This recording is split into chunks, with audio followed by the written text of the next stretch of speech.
That foresight made us one of the first of 3 to leave, and now over 7,000 have left the conference for similar or same reasons.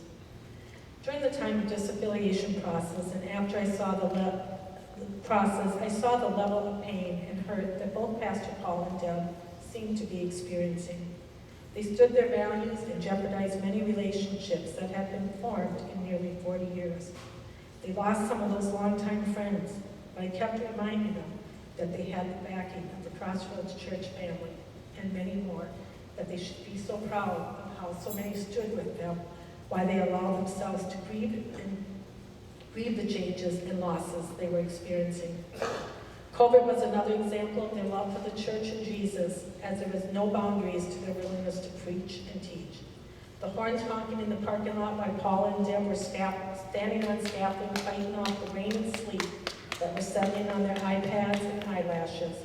They barely missed a beat to continue the word for us and others. After those 2 events, I told them, as a good friend, love to see you both be able to do your last years in ministry, just working for someone else, or ministry opportunity that says to them, go, run, spread the word, do what you do that so many others are not gifted in. Without having to be taxed with endless hours of building issues, remodels, shortage of staff, filling in when others didn't show up for music, meetings, more meetings, leadership teams and others to have to answer to. Just spread the good word that you do so good at. But as a member, that would be very odd. I've only known Pastor Paul as a lead pastor, with Deb always right by his side, helping wherever needed. However, we are at that point where they are moving on, and I'm here to say, Paul and Deb, may you always continue to live the mission of Crossroads Church, as well as the core values of Spice Jar that you've modeled over the years. Tom and I love you both like family. We appreciate and are forever grateful for the many funerals you've done for our family and friends, the wedding, baptisms of our grandkids, and all the endless hours of calls at all times when one of our loved ones was in need. Even though many times it was just a text or call for a prayer, you seemed to be there, right where the scene was, of someone who was in need of your talent and prayers, like others have said before me. May you soak up God's beauty and creations as you drive across the country to Alaska. May you allow yourselves to unplug, rest, be still, and listen to what the good Lord has in store for your next journey.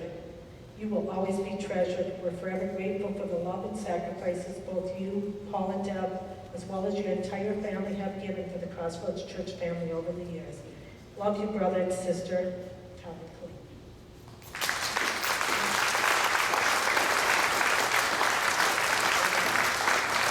Thank you, Colleen.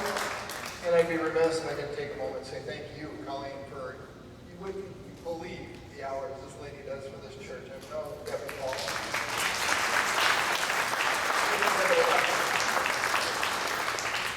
Jeremiah Ladina's next on our list. He was at church this morning. He was actually up on our stage for a while.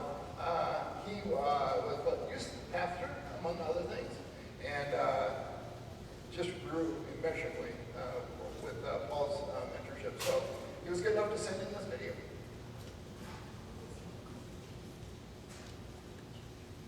Hey, Paul, hey, Deb. Jeremiah Ladine here.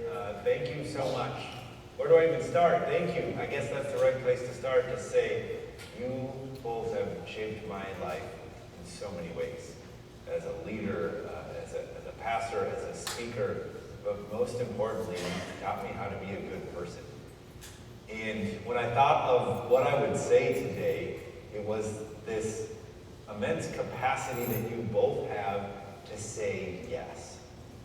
You say yes all the time, and that's a risky move, and it's one of the most generous moves, is to say yes. And you do it with such care and with a vision for what's going to come on the other side of the yes. And so it's because of your saying yes to me in so many small and big ways that I'm able to lead and speak and support the people I do in my ministry and be a better dad, husband, and friend.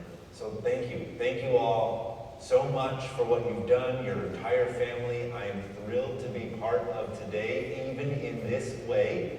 Thank you for your work. Thank you for your time at Crossroads. And thank you for providing me with opportunities. Thank you for your friendship.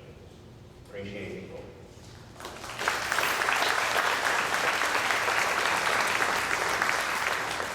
Well, around Crossroads here, most of us, it always comes Paul and Deb, right? They're kind of synonymous, but outside of Crossroads, maybe not so much. Paul casts the Lord's shadow. He really does. I should look at you. But Deb is an amazing partner, and his partner in crime, and I know he couldn't have gotten done without her, everything that they've gotten done. So I wanted Maria, my counterpart in crime, who happens to know Deb very well, to come up and speak about her a little bit. Yes, no offense, Paul, this is just about Deb. So I'll just start off by saying the length, and I'm not going to look at you, Deb, I'm just going to look out this way because I will cry. That's why I grabbed a napkin. I'll start off by saying the length of my words does not indicate the impact, the impact that Deb has had in my life and how much of a blessing she is to me. Deb, you are a role model, mentor, and a friend. You are always willing to help, and your servant heart shows through in this community as a chaplain, the mission trips, the volunteering, church activities, and countless other things that you have done that have blessed us. I know this transition into your new calling is difficult and also exciting. The joy I hear when you speak of your family, and in particular your grandson, warms my heart. You now will have more time to do all the things that you love and cherish beyond the Crossroads family. You have helped to build. Selfishly, I'm sad you won't be leaving us each week, but really cannot express how excited I am for you. Congrats to all you've accomplished over the last 29 years, and most importantly, thank you. Thank you, Maria. Thank you for putting it all together. All the decorations, everything you see around here, it was Maria. So let's turn to next chapter. Mr. Frank Marzahn with the IMF. I got that name right. Yes, very good. Thank you. Thank you very much. It's a joy for Carol and I to be here, to be a part of this great celebration for Paul and Deb. And I'm the founder of International Ministerial Fellowship Association. Presently a little over 1,500, close to 1,600 pastors and churches and missionaries. We're one of the largest endorsers of military chaplains in the country. We have about close to 300 now military chaplains, plus another 160 civilian chaplains. So it's a part of our work and ministry. And we're delighted, honored, and thankful to God that Paul is going to come and be a part of our leadership at IMF and serve as our president. I met Paul close to 20 years ago, I guess, shortly after you built this building. And then followed you somewhat from afar, all the way up in Fridley, and later out in Minnetonka, where we are currently above Excelsior there on the lake area. And there was something special. I didn't get to know Deb until later, but there was something special about the heart and the commitment to theology that Paul and I were able to share. I grew up in an Italian Pentecostal church. That's a little bit different type of a church. They kind of ran it like the mafia. If you gave me trouble, they had big ushers, and they'd walk into the door and say, "It's probably better if you don't come back here, if you want to have trouble."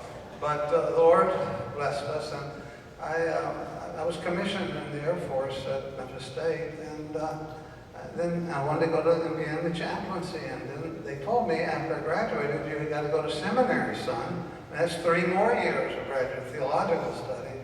And I went down the street. I didn't know anyone who had been to seminary. So I went to the first church. It was a Southern Baptist. And that guy was out to lunch. And I'm kind of glad he was, because I went 1 more block to the Methodist church.